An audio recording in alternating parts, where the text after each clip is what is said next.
ایک گھنے جنگل میں ایک شیر رہتا تھا جو اپنی طاقت اور بہادری کے باعث جنگل کا بادشاہ تھا، لیکن وہ مہم جوئی کا شوقین بھی تھا اور ہمیشہ کسی نئی مہم کی تلاش میں رہتا تھا۔ ایک دن اس نے جنگل میں ایک عقلمند الو کو آتے دیکھا جس کا نام ہوشیار تھا۔ ہوشیار الو نے شیر سے کہا، بادشاہ سلامت، میں نے سنا ہے کہ جنگل کے دور دراز علاقے میں ایک قدیم خزانہ چھپا ہوا ہے، لیکن وہاں تک پہنچنے کے لیے ہمیں بے شمار خطرات اور مشکلات کا سامنا کرنا ہوگا۔ کیا آپ میرے ساتھ اس مہم میں شامل ہوں گے؟ شیر نے جوش کے ساتھ کہا، یقیناً، میں تیار ہوں۔ یوں دونوں نے اپنی مہم کا آغاز کیا۔ راستے میں انہیں کئی خطرناک رکاوٹوں کا سامنا کرنا پڑا۔ پہلے وہ ایک تیز بہاؤ والے دریا کے پاس پہنچے۔ شیر نے اپنی طاقت کا استعمال کرتے ہوئے الو کو دریا پار کروایا۔ آگے ایک اندھیری غار آئی۔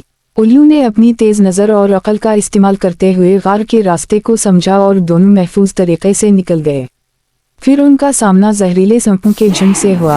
الو نے شیر کو دھیرے دھیرے حرکت کرنے کا مشورہ دیا تاکہ سانپ نہ جاگیں۔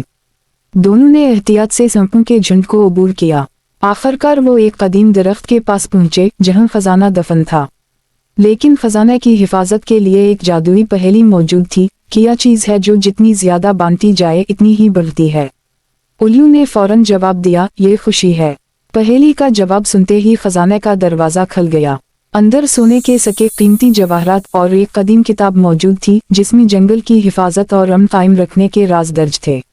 شیر اور الو نے فیصلہ کیا کہ سونے کو جنگل کے تمام جانوروں میں تقسیم کریں گے اور کتاب کے اصولوں کو استعمال کر کے جنگل کو محفوظ اور خوشحال بنائیں گے۔ یہ مہم نہ صرف ایک شاندار تجربہ تھی بلکہ اس نے شیر کو یہ سکھایا کہ عقل اور اتحاد طاقت سے زیادہ اہم ہیں۔